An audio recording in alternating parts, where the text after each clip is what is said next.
अलीगढ़ में बेटी की शादी से 10 दिन पहले होने वाले दामाद के साथ फरार हुई 39 साल की सास सपना देवी बेटी की शादी वाले दिन लौट आई है। सास और दामाद दोनों दादू थाने में पुलिस के सामने पेश हुए।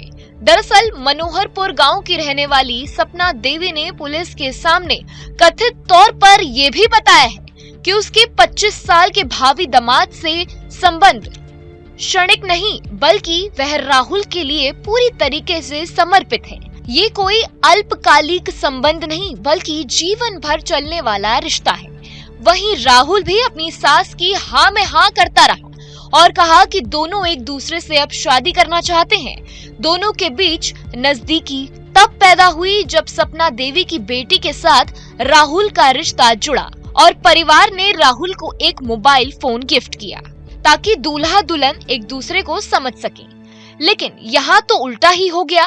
दूल्हा दुल्हन की बजाय सास और दामाद आपस में बात करने लगे और करीब आ गए। माँ के जाने के बाद बेटी ने ये भी कहा कि उसे माँ से अब कोई मतलब नहीं है, लेकिन जो कैश और जेवर वह लेके गई है वो लौटा दे।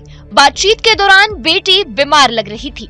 जिस तरह वह बात कर रही थी कहा जा सकता है कि वह सदमे में है। बता दें कि 6 अप्रैल यानी बेटी की शादी से 10 दिन पहले सपना देवी लापता हो गई थी, जिसके बाद परिवार ने पुलिस को जानकारी दी कि सपना और राहुल दोनों गायब हैं और घर से पैसा और गहने भी गायब हैं।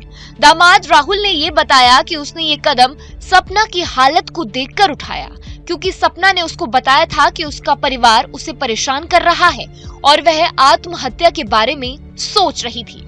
मैं उसकी मदद करना चाहता था। अब हम इतने करीब आ चुके हैं कि हम शादी करना चाहते हैं। वहीं राहुल के पिता ने होली से पहले सास सपना देवी के बारे में ऐसी बात कही जो कि चौंकाने वाली है। उन्होंने कहा कि होली से पहले सास सपना देवी मेरे बेटे को देखने आई थी। राहुल बीमार था। उस समय वह 2 ताबीज कमर और हाथ में बांध कर गई थी।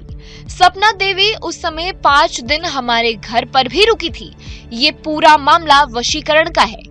नहीं तो आप ही सोच लीजिए कि 18 साल की लड़की से शादी हो रही है, सब कुछ अच्छा है, तो वह अपने से इतनी बड़ी सास को लेकर क्यों भागेगा। मेरा लड़का इतना सीधा सच्चा है।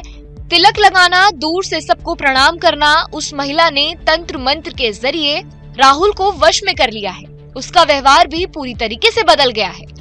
राहुल अब अपने परिवार से भी कट गया है और शादी से पीछे हट रहा है। पिता ने यह भी कहा कि बेटे ने जो किया उसे समाज में मान सम्मान खराब हुआ है। अब बेटे को भी वह अपने साथ नहीं रखना चाहते हैं और संपत्ति से भी बददखल कर देंगे। बस बेटा जो जेवर और कैश लेकर गया है उसे वापस लौटा दे। सपना देवी से थाने में जब पूछा गया कि बिना शादी के ही चली गई तो उसने कहा हाँ, ऐसे ही चले गए। बिहार क्रॉस करके हम नेपाल चले गए। जेवर और पैसों के आरोपों पर सपना देवी ने कहा कि मेरा पति 1500 रुपए देता था, एक घर भी अभी तक बनाकर नहीं दिया। 1500 रुपए देकर भी हिसाब मांगता है, पीकर बुरी तरीके से मारता है। मैं कुछ लेकर नहीं गई। उसने मुझ पर जो आरोप लगाया है, भाग जा तू, उसके साथ गाली दी गंदी गंदी, जिससे मुझे दुखी होकर मैंने ये कदम उठाया भागने का। मैं मोबाइल और 200 रुपए लेकर गई हूँ और कुछ नहीं लेकर गई हूँ। वहीं इस मामले में सपना देवी के पति जितेंद्र का कहना है कि वह उसके लिए अब मर गई है, उससे कोई रिश्ता नहीं रखना चाहते हैं। बस पुलिस से इतनी गुहार है कि 3.5 लाख रुपए और 5.5 लाख रुपए के जेवर लौटा दे। पति ने यह भी बताया है कि शुरू में मेरी पत्नी और होने वाले दामाद की कुछ बात घंटों की होती थी, लेकिन थोड़े दिनों बाद वो रातों रात उसी के साथ लगे रहते थे। शक भी हुआ था, लेकिन सोचा शादी नजदीक है, कुछ कहने का फायदा नहीं है।